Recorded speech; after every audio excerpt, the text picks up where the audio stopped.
All right, welcome everybody to our 8th episode of the Marshall Way Network. We're glad you're here on this Friday night. I don't know about you guys, but here in Branson, Missouri, it's been gully washing and raining, so our internet is a little sporadic, but we're hoping that it sticks out or sticks in so that we can continue the episode today. So if we do cut out, don't worry, we'll be right back. So we're going to start off here with our topic. So that the biggest thing is we are focused today on empowering words and actions, and then tips to inspire others to do their best. And for me, empowerment is such a very strong, positive word. And Marshall Way is all about helping others to be better people. Whether you're a martial artist or you're not, you're just jumping on here to learn about how to inspire other people with your words, then I want to encourage you to look at the word empower. And the actual word empower means to make someone stronger, to make them more confident, especially in controlling their life and claiming their natural God-given rights. So, if you as an instructor, or you're teaching someone, or you're working with somebody, or maybe you're mentoring somebody or assisting, if you're not helping to make that individual more confident, stronger, and feel like that they can accomplish more in their life, then you're cutting them down and you're doing them a disservice. I truly believe that. So every day when I go into the dojo, I think about, am I going to inspire the people that I'm working with today? And I may not, be on my top game when I first arrive, but shortly after I get there, I put in my mind, no matter how hard my day's been earlier, I put in my mind that my goal, my whole vision for being a teacher and instructor is to inspire and empower others to have a better life. And pretty soon everything turns around and that comes out. I believe it comes out of my teaching. If any of my students are out there, they'll keep me honest on that. So I'm going to dig in a little bit, and then we're going to hand it off. We've got some great people here on the call. We have Mr. Roach, and we also have Dr. Leach. If you haven't been in on our other episodes, both of these gentlemen are incredibly talented martial artists, and you can learn more about us. Our biographies are actually on MarshallWayNetwork.com. So I'm not going to actually read through the biographies again today because I've done it on every episode. But I'd like you to go out there and visit and learn about who we are, what we do, and what we stand for. And the biggest thing that we stand for is the Marshall Way, which truly means improving one's life and the life of others. And that's why we're here. So I'm going to start off with just the first question that we had for today's episode. And if you're not familiar with what questions and what topics we're going to cover on MarshallWayNetwork.tv, I listed a number of questions there that we hope to cover today and to help you in your life. So the first question is, what is the biggest secret to empowering others? And I don't know if you've thought about that or if you have an idea or a guess. I will encourage you, there is a box below this Hangout or episode in which you can actually type in and interact with all of us here. So be sure to type your questions, say hello so we know that you're out there and you're watching our episode. So the biggest secret to empowering others is to have a positive attitude. It's true. I mean, think about all the great instructors and people that has come into your life.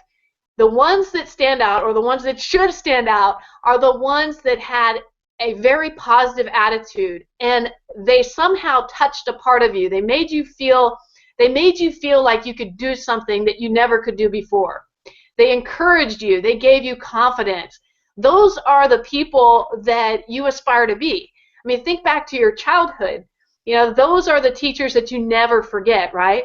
And that's, if you're a karate instructor or any type of martial arts instructor, that's the type of instructor you should aspire to be.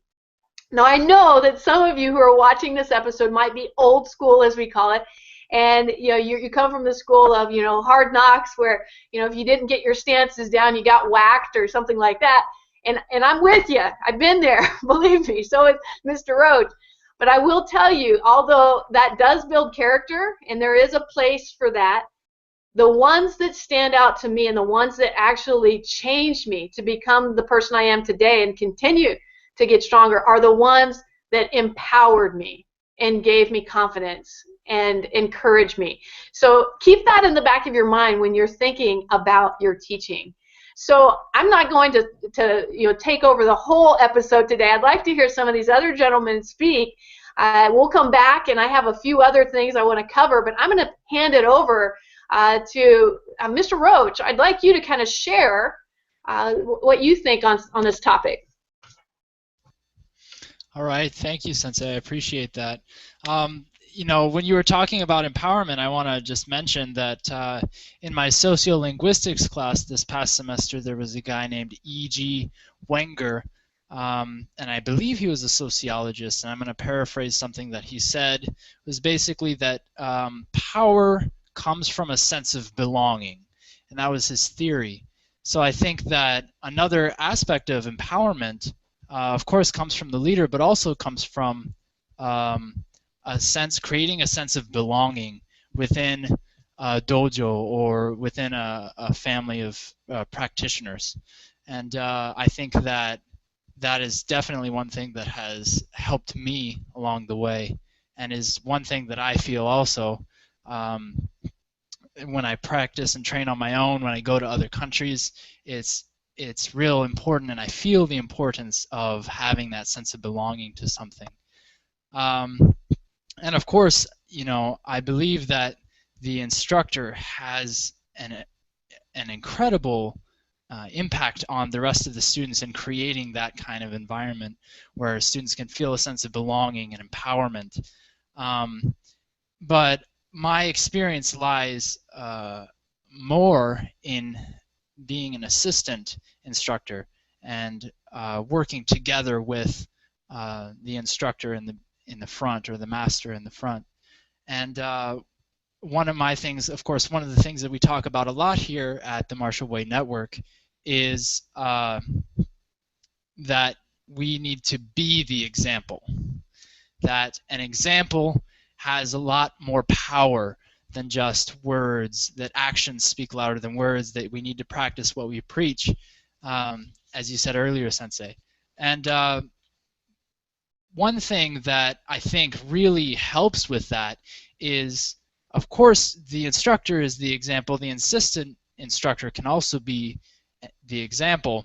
But when you give the students occasionally, and when appropriate, the opportunity to lead something, whether it be just to count off during the stretches for little kids, or to have someone lead the stretches and the warm-ups in the beginning of a class, I think it does tremendous, it gives a tremendous amount of sort of cohesion to the group, and it helps students to start building their leadership skills and being comfortable being in a leadership position. And also, I know that there are a lot of instructors who are very sort of standoffish, and I think that that has a lot of value in certain situations. But I have found that the instructor that gets there, that goes there with you, and that interacts with you on a personal basis, whether it's when you're doing sparring, or the instructor, the assistant instructor, who will go right next to you when you're doing something wrong and just stand at the end of that line and do the exercises right along with everyone. I've been in classes a lot of times where the energy just is not there. Everybody's had a long day. The kids just got out of school. They just don't have it. It's finals week, whatnot. And if this instructor stands in front of the class and yells at them, usually it has the opposite effect. But if the instructor gets into it with them, if the instructor goes into the front line with them and just goes through those drills and puts out those key eyes, and it really does something to bring up the level of energy in the class and start to really empower and push the students so that they get into the groove, so to speak. So as someone who's been an assistant instructor for quite a while, the one of the things that I like to do, of course, I tend to be a little bit of a micromanager, and I have to remind myself constantly to just kind of back away and go, okay, only one or two things, and that's it. But one of the things that I've noticed is that, especially with kids, they're always looking, always watching for who can I look at, who can I watch that I want to be like. They're always looking for that example. Adults are perhaps a little bit different. They have their own goals. They kind of have their own vision a little bit more. And when kids come in, they tend to be looking a little bit more for, okay, what is this exactly? What kind of person do I want to be? And so they'll be looking a lot of times at other kids in the class. And so when you can draw the attention to the students who are doing well in a particular activity, then what happens is everybody kind of zeroes in on that person and says, okay, that person's doing good. I want to do good like that person. And that can help to create that positive atmosphere and really pick up the energy level in a class.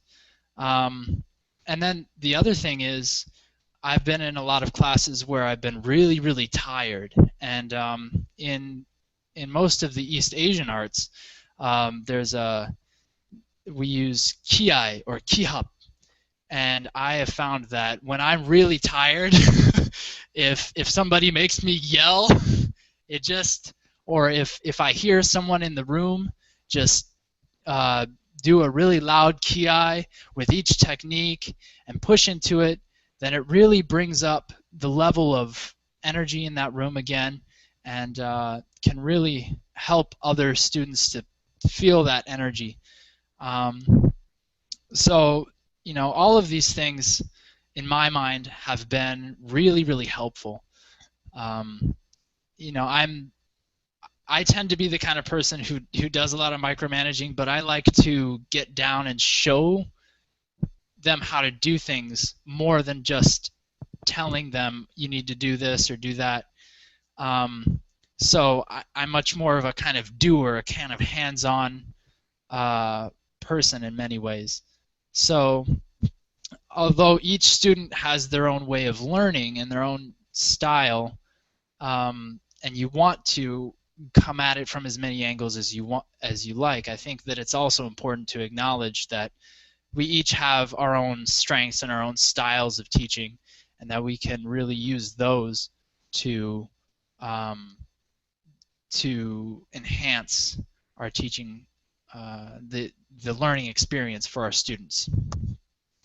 And then the other thing that I did want to talk about as well in terms of examples and in terms of empowerment is I think that it's always beneficial to have books available at the dojo, or to have resources available for students that they can use on the time when they're outside of the dojo to reconnect with the art, especially for beginning students who don't have that routine, who don't have that practice established, and especially for young kids, a lot of times even fiction books like The Peaceful Warrior or Tri Thong Dang's books. Those kind of stories can really lighten up a child's imagination and really give them vision and power. At least that's what I experienced myself. When I discovered the book collection in the dojo, that was it. I was sold, and I really got a lot from just the stories and anecdotes that I heard other instructors talking about. People from the old days talking about, oh, remember when this happened or when that happened. So I think that stories and books have a huge impact on being able to provide students with resources so that they're enthusiastic about the training and that they understand, as you talked about before, Sensei, that they understand the why of, okay, this is what I'm doing. I'm not just walking through the motions. You know, this is an ancient tradition, and I'm part of this. Again, the belonging that is created from that.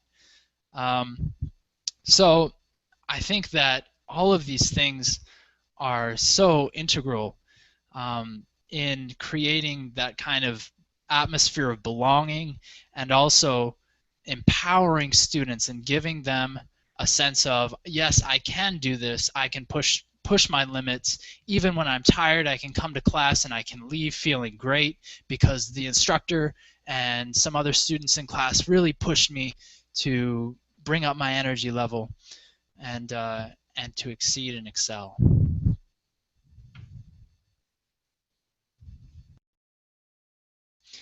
I believe we're moving on to Hanshi here. Okay. Hey, thank you so much, Mr. Roach. That's some very good insight, and you know, the whole idea of books in the dojo is such a beautiful thing, because I know, and that's probably something that Dr. Leach can talk about too. Is he has a deep love for books, and he has a huge collection that has really helped inspire and motivate how we teach in our dojo here in Branson. So I'm going to hand it over to Dr. Leach and see what kinds of things he has to add on empowering students and instructors. Okay, thank you, Sean. Over the years, I've found that classes are made up of individuals, totally different people, and each person has their own reason for being there. They have different abilities. Some people do the right thing the first time, every time, and some people require a lot of work. Many people are there in karate to try to gain this internal power that they feel perhaps weak, or that they don't feel confident, and they look to karate for confidence. And I don't know how many times I've taught people how to fall, but in every class there's someone who says, I can't do a somersault. And by the end of the class, we've got them doing a somersault. And the reaction on their face, the empowerment there by actually doing something that they couldn't believe that or they believed that they couldn't do, and have accomplished it, is something else. And the next class, that somersault becomes easier and easier, and soon they're doing things that they never thought they could do. These are the kind of things that I think build confidence in people, and I think by empowerment we're also talking about just building that confidence. The system we teach has that inbuilt ability to bring about an increased level of confidence as you get through the program, and as you start working your way up through the ranks. You become more proficient at what you're doing. You can do a lot of things that you never thought you could do. People that couldn't kick end up kicking over their heads. Some people never even get that far, and they're happy with just being able to get their foot up waist high. But every person is different.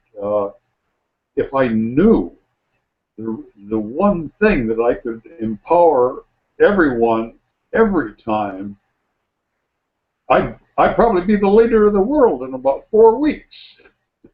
There's no way that I could I can reach that point with people. Everybody's different, and we have to, as instructors, we have to select each an individual person and find out what helps motivate them and what helps them work better in their program. Now, one thing, and I think this was mentioned by Mr. Rose, that getting on the tatami and working directly with the student is extremely important. You can't teach from a chair. You have to get on. You have to show the person how to do it. You have to be on your game. You have to be able to do the techniques that you're teaching, and you have to show the student how to do it. Then you have to be able to help them correct the things that they need to do to improve their technique, and they do learn how to do it. And another thing is, I think the instructor has to play the part of the uke, that they need to have, they need the chance to throw the instructor. And I think that's important to allow them to make that contact with me, and it helps me too. You know, if a student does a lousy throw, it's hard. It's hard falling. If they do an excellent throw, it's very easy falling. But when I teach that student how to do that throw, and they throw me, I can tell them better what needs to be done to correct their technique until they get a better throw. And it's amazing that the first time a person accomplishes a basic hip throw on either me or another student, the look on their face, they know it's good. It feels good. They know it looked good. It just felt the way it should, and this is the confidence that they get, and this, in fact, is the empowerment. And the system is built to empower people at each and every stage of their training. Each level has its, we've talked about before, goals and things, and the goals are important. But reaching these goals also is a form of personal empowerment, because as they accomplish these things, the things that they looked at, our whole system is written down, so we give them the information they have to do, and they look at that and they say, you know, I'm never going to be able to do that. But they can, and they do, and we teach them, and they progress, and as they do progress, they start to get this confidence and working with each other. I think classes and groups of people tend to feed off of each other's confidence and empowerment as well. I've seen large groups of people stay with it and stay together. They start together, they stay together, they move through the system together because they work well together, and they empower each other. And this is something else that we need to think about too, is the empowerment that the students give to one another. It's just not me that does the empowerment. They're a big part of that.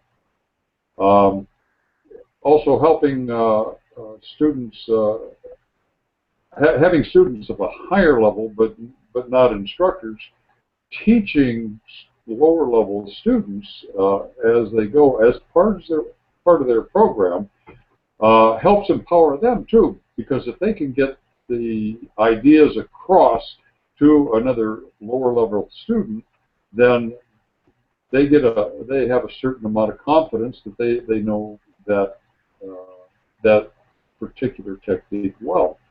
And sometimes, and I know this happens all the time when I teach, some things come out of my mouth that I don't even know that I really knew.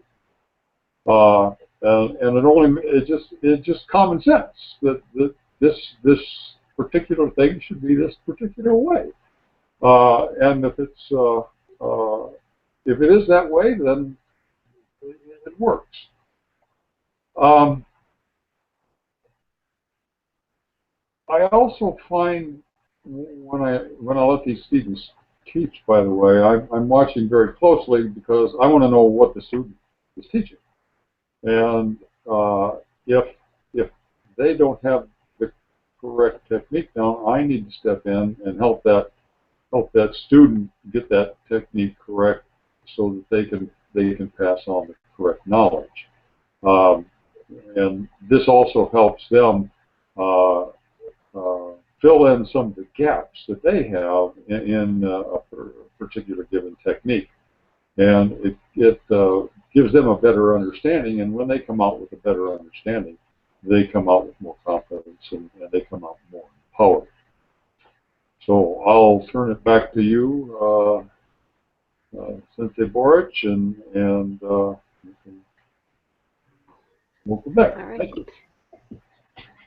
Thank you, Master Leach. That was really good, and I appreciate the insight that you give from your experience and in helping others so that they can be the next legacy of instructors. I think that's so powerful because when you think about it, as a martial arts instructor, you literally are helping the next generation of martial artists to become teachers. So, if you are doing a disservice by disrespecting your students or treating them, like a drill sergeant, then you may be producing an entirely different generation of martial artists that may not be the best thing.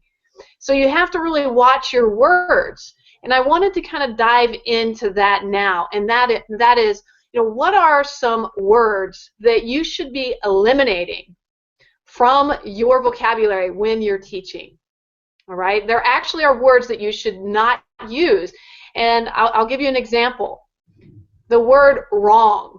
How many times have you seen a student have the opposite leg forward or the opposite arm forward, or they're doing something in there and it's not how you would like it to be done? Rather than saying something like wrong leg or wrong arm, which is a negative word, that you're telling them they're doing it wrong. That's negative.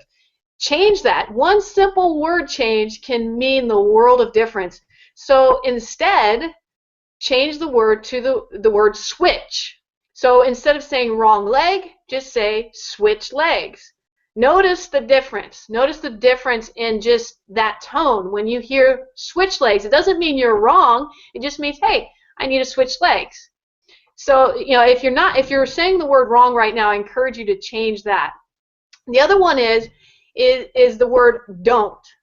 When I hear the word don't, I think of, my mother or my father as a young child saying, don't do that, if you're getting in trouble for something, right? I don't know if that brings up that feeling in anyone else, but I try not to use the word don't. Rather, I'll say, try it this way, look at it this way. Or, hey, let me show you something.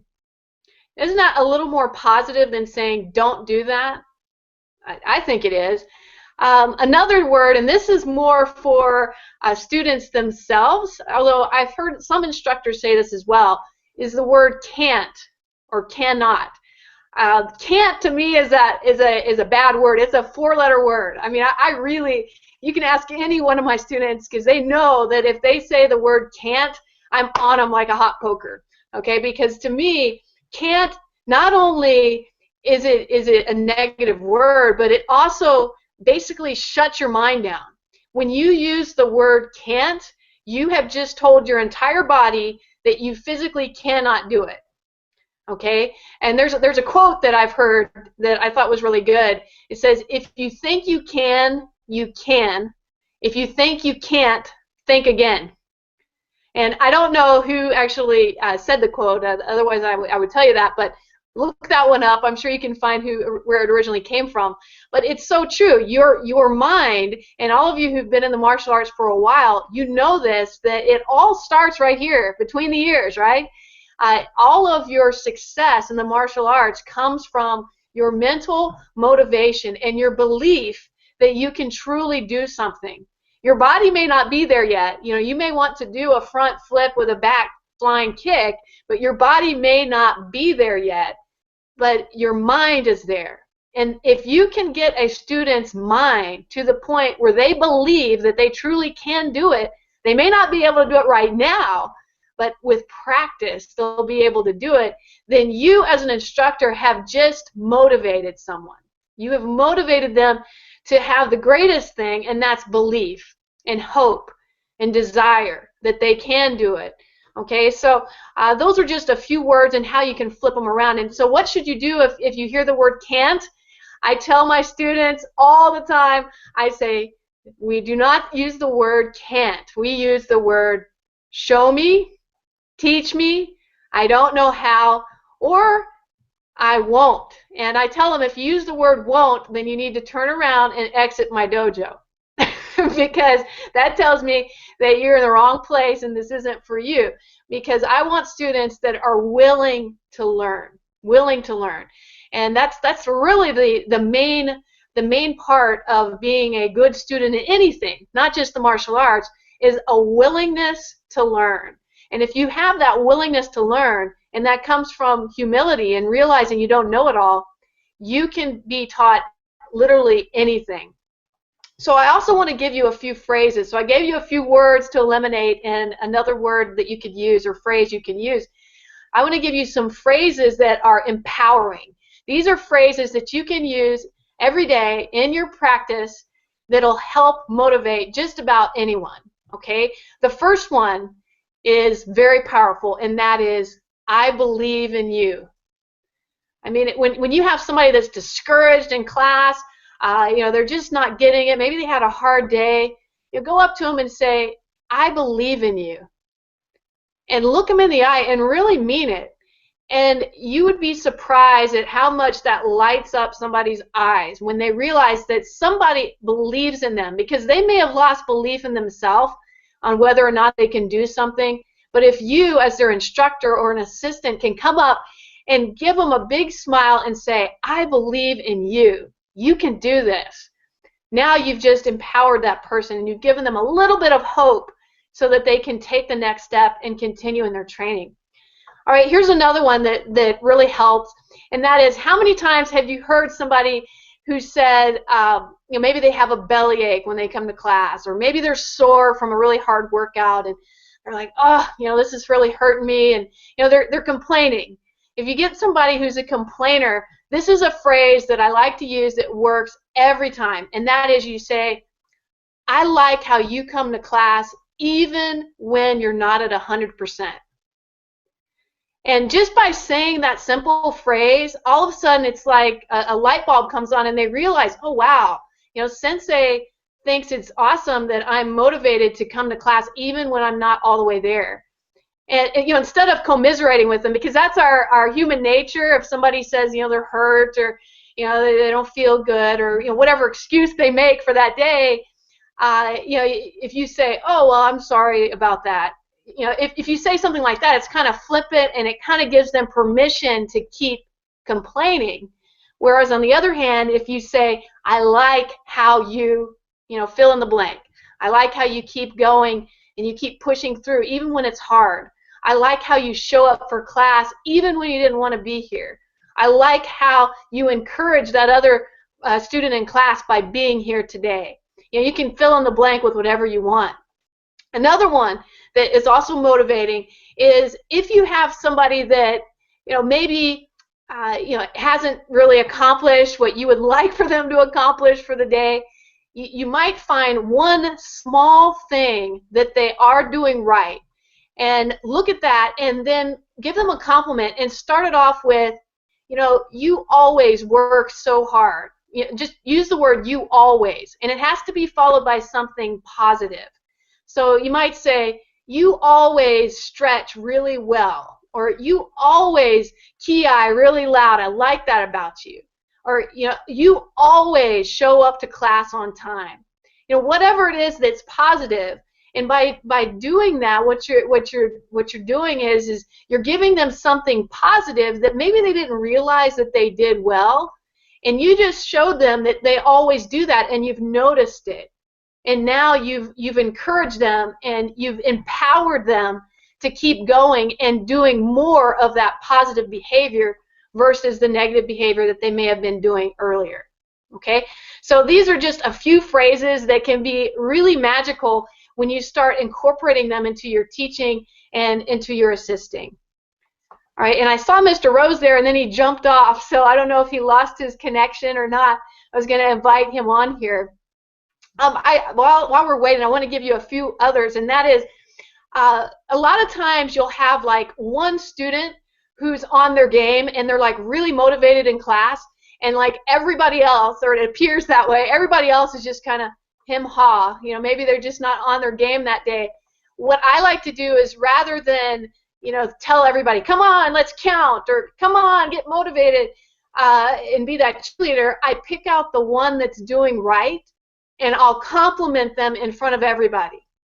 Like if somebody's counting really well, like they're holding the cadence, they're counting, they're key-eyeing, I'll say, great counting, Joey, or, you know, what, I'm just making up a name.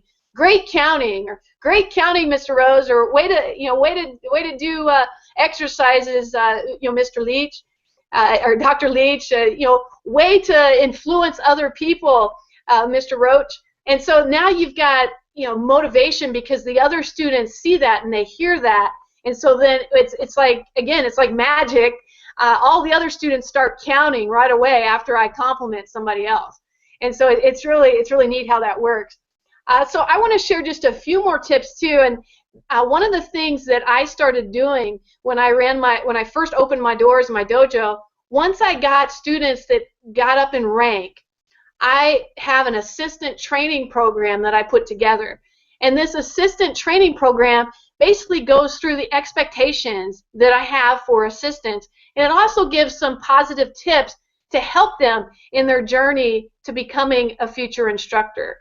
So one of the things that I teach all my assistants is to use what I call the compliment sandwich. And a compliment sandwich means that if you see someone making a mistake, then first of all, praise them for working hard and for, you know, being in class or whatever it is that they're doing. Praise them first, then correct them, and then praise them again. So that's your little sandwich. So it's praise, correct, and praise. And this has really helped. It helps a lot with students who are maybe struggling. Instead of constantly getting corrected, you find something positive, then you correct them, and then you tell them something positive again. Okay? The other thing is, if you see somebody that continues to make mistakes and is not quite getting something, you know, correct them once, you know, with that compliment sandwich. Then, you know, let them try it. Don't keep correcting them and showing them and correcting them and showing them. Just leave them alone for a little bit and let them work it out. Some people, some adults, some children, it takes them a little longer to pick up certain techniques. Be aware of that. Let them work it out, and then, you know, follow up later on. If you see they're still not getting it, correct them again if necessary with that compliment sandwich. And then the thing I say is don't correct them more than 3 times in one class, because once you start overcorrecting a student, it can really be discouraging, and they will lose motivation for coming to class if they feel like they're constantly being corrected. So really be careful and realize that some people just take longer to get there. And once you do that, you'll find that you have better retention with your students, and you also have much happier students who are more willing to try new things because they know that they're going to not get constantly corrected on something they haven't learned yet. The other thing is, don't overpraise. This is something that I've seen in some dojos, and that is, you know, if somebody is doing something well, give them some encouragement, but don't keep telling them great job over and over again if they're not doing it properly. It's possible that you're telling them that they're doing a great job, but in reality, they're really not there. You're just trying to motivate them, and that's kind of counterproductive. Because if somebody thinks, well, you're always telling me I'm doing a good job, so then I don't need to be corrected, it can cause problems later on, because it'll be much more difficult to correct something that you've overpraised. So just, you know, give out compliments, but don't give them out too often. And I would use the rule of threes again. You know, if you're giving out compliments, I wouldn't give more than 2 or 3 per class, and make sure that they're really valid, that you really have examined them and they are doing it well before you compliment. And I know that Mr. Roach kind of alluded to this, but there are different learning styles. And when you're teaching, you need to remember all 3. So what are those learning styles? Well, the first is visual. Some people are very visual learners. They can see something and they can instantly pick it up. Okay? The second is auditory. Okay? Auditory, they need to hear it. They need to hear how to do something. Or, you know, maybe there's somebody that actually has to listen to something before they can even do it. If they have the visual going on without somebody speaking on how to do it, they may not even be able to pick it up. And then finally is the kinetic. So the third is kinetic. Kinetic means they have to do it themselves before it sinks in on how it's to be done. So if they are visual, you should show them.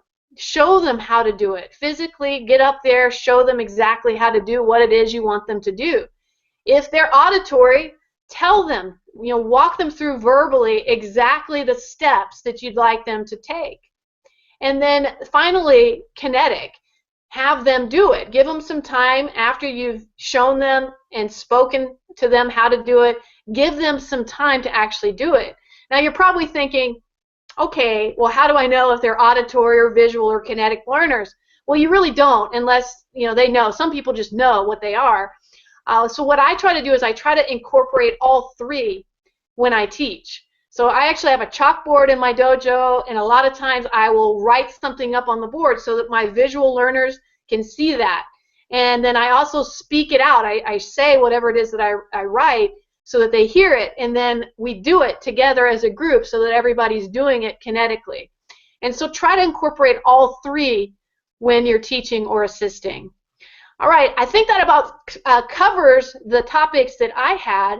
I'm going to open it back up and see if there are any final words that we have here from Mr. Rose and Dr. Leach. Thank you, Sensei. While you were talking, it made me think about coming back to, I had mentioned a little bit about the ki-eyes and the ki-hops before, and I don't want to get too metaphysical about this, but I think that vibration definitely can have a huge impact on motivation. I mean, when you think about the power of music, for example, you know, if I wake up in the morning and sometimes I'm dragging or something, then I'll just turn on one of my favorite morning songs, and it really starts to get me going. Yeah. Or, you know, when I'm driving to work in the car in the morning, I'm feeling a little bit drowsy, turn on that music, and it really helps to pick me up. I'm not suggesting that you bring a boombox into the dojo, but of course there's things that you can utilize that aren't just words, but they're ki-eyes and ki-hops. And in fact, I really like the idea of having a drum in the dojo, because I think when the instructor or when another student goes up there and hits that drum, that vibration carries out, and I think it can put something into the student and motivate them to move just a little bit quicker, or put a little bit more power into what they're doing, or a little bit more focus. And it certainly helped me a great deal. So along with that, in my experience, having a drum or doing the ki-eyes and the ki-hops helps just a tremendous amount to uplift. But I think it's important to be careful, because sometimes, of course, the original use of a ki-eye or a ki-hop is not to encourage your opponent to to attack harder and stronger originally. And I think that a drum and the beat on a drum can be very intimidating as well in some ways. So, you know, if the instructor gets mad and they just start beating on the drum, then that vibration really carries out and everybody can feel it and go, whoa, I don't like this. So, of course, you've got to be a little bit careful with that. But I think that if the intention is there, and if you're using those key eyes and those key hops and using a drum or perhaps a gong after a meditation or something like that, it can help tremendously to bring up the awareness and the energy in the room. Great. And I think, thanks, Mr. Roach.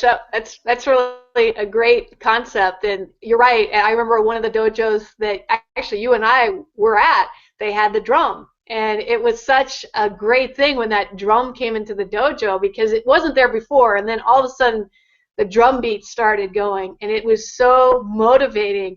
It kept us in cadence, and I really enjoyed that. So that's great. Thanks for bringing that up. Well, hey, I see Mr. Rose is there. Mr. Rose, all right, can you hear me? Yes, I can hear you, ma'am. All right. Did you have anything you'd like to add to the topic on empowering words and actions? Well, honestly, I missed a lot of it. I'm going to have to watch the replay myself to see what you guys have even talked about. But I got a little bit off of when I got on earlier, and if my phone happens to die again, I'm sorry. I may not make it back. But I'll try to throw this out there. You guys both, I listened to Dr. Leach and you, Ms. Borch. You guys both mentioned legacy.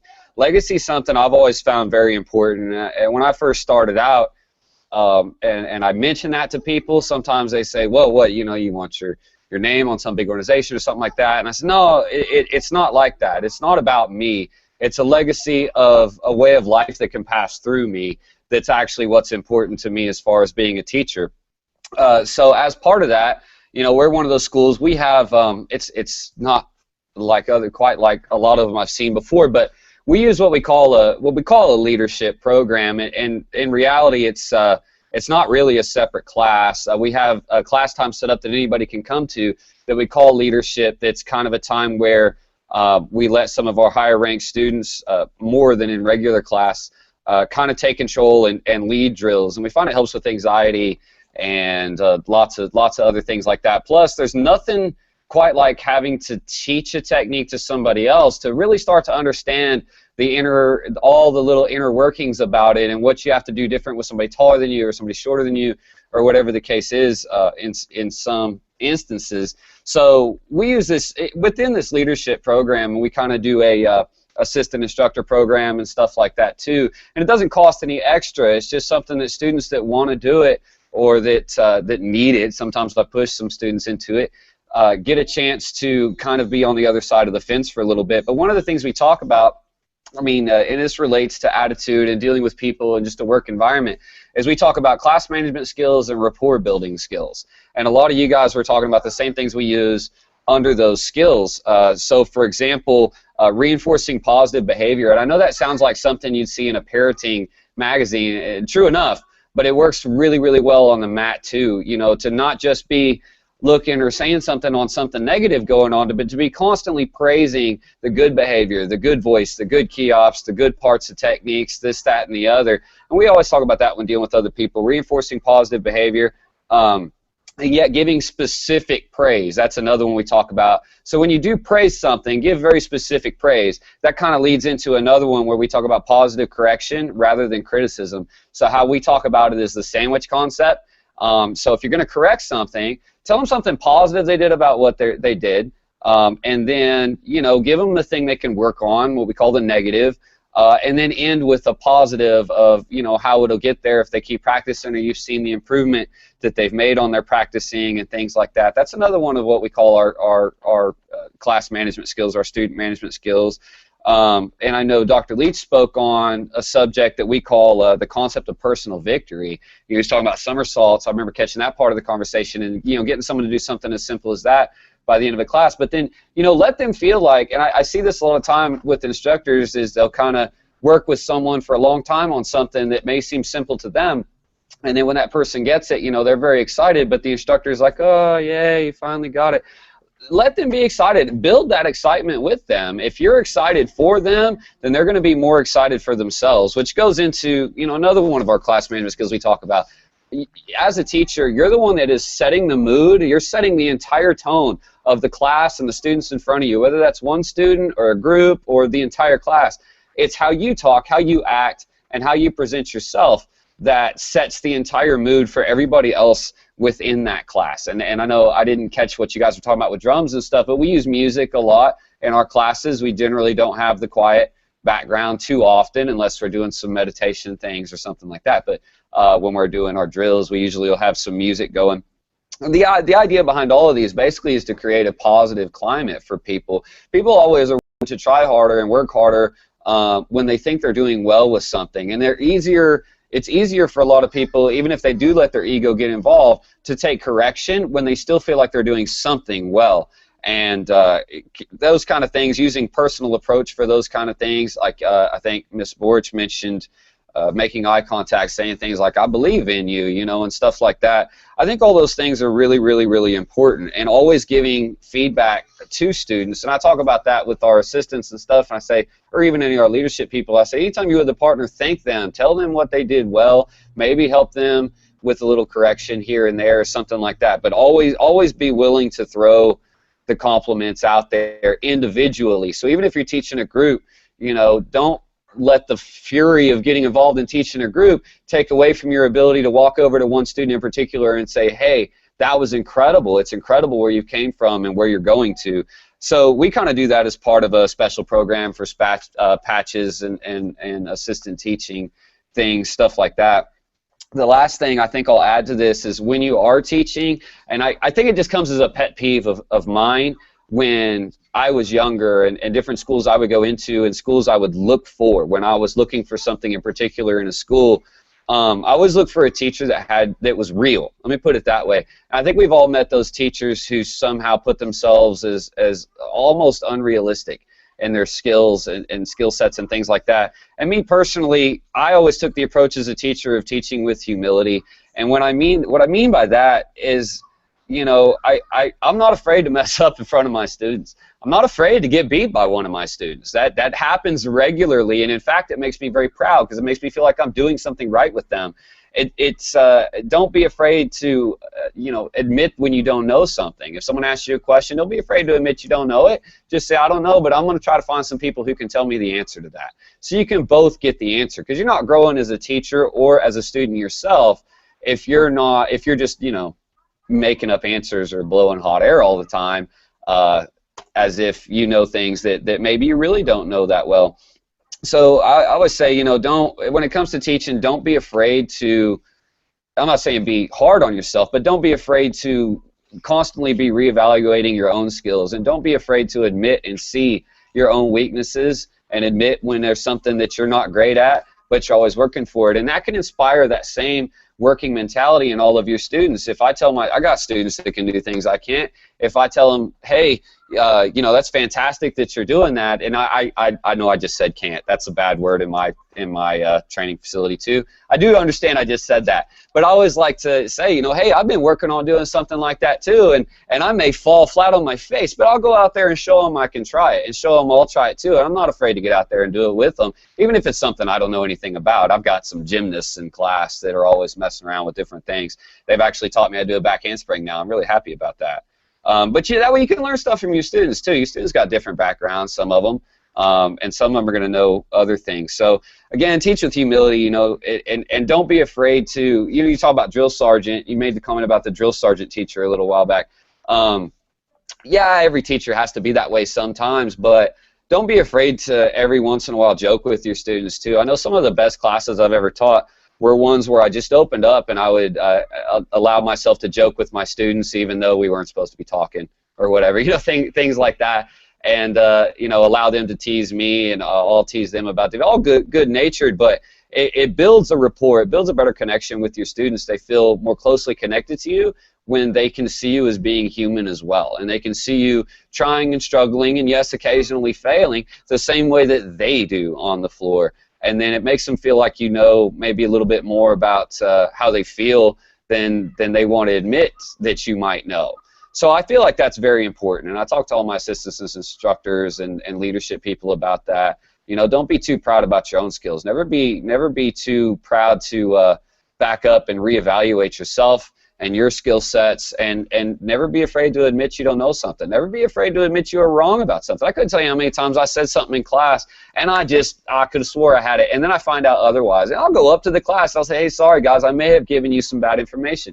Let me retract that. And I think it's those kind of things that help build that rapport and build that respect with your students when they see you mess up and try to do the right thing and keep working at it, and they see you show your perseverance and stuff like that, then they're more likely to follow that. You know, that lead by example thing. So they're more likely to follow you in that way. And you know, as I said, a lot of it just comes down to trying to be positive. And I know you already mentioned a lot of phrases or words not to use necessarily when you teach, and I'm not going to lie, I let some slip from time to time. I've used a few of those words myself. But you know, just try to, I always say, if you're going to say something that has a negative connotation to it, at least try to say it in a joking manner or a lighthearted manner. But for the most part, always try to keep your corrections positive and keep everybody else upbeat and positive, and let them know when they fall that you have fallen too, and you're still not afraid to fall, trying new things for yourself. I had an interesting workout the other day where we had a under 6-year-old class. Not very many people showed up. So instead of really doing the whole class, we just had like 2 other people there. They started working on back bends and things like that. So I started working on stuff that I'd been working on at the same time they were doing that. And I started noticing without even any instruction, they were working harder just because I was there beside them working on something, and they were seeing me fall, and they were seeing me get back up and try it again, and so they kept doing the same thing. So I guess that's all I had to add. Sorry if I've kind of overlaid what someone else has already spoken about, and again, I'm sorry for being late. So I'll throw it back over to you, Mrs. Borch. Thank you, Mr. Rose. That was great. I really like what you said about, as an instructor, being willing to admit when you're wrong and that you made a mistake, because to me that shows a truly humble instructor, somebody who shows humility and honor, and that's what it's all about. And sometimes it can be hard to eat your own crow, you know, to realize that you really messed up and you did the technique wrong or you said something incorrectly, but it does make you stronger, and it shows that you're human, and students can relate to human. They can't always relate to somebody who feels that they are, you know, above making mistakes. So, you know, laugh it off, and they say that, you know, and I know there's a quote out there somewhere, and I'm going to butcher it, but there's a part of it that I really love, and that is, I think it actually came from Benjamin Franklin, and that is, you know that you're successful the day that you can have a good laugh at your mistakes. And I know I probably butchered it, but just to laugh at your own mistakes and to realize that you are human and that you are here to help inspire others, and pick yourself back up by your bootstraps and get out there and do the best you can every day. So I want to thank each one of you for being here today on the episode 8.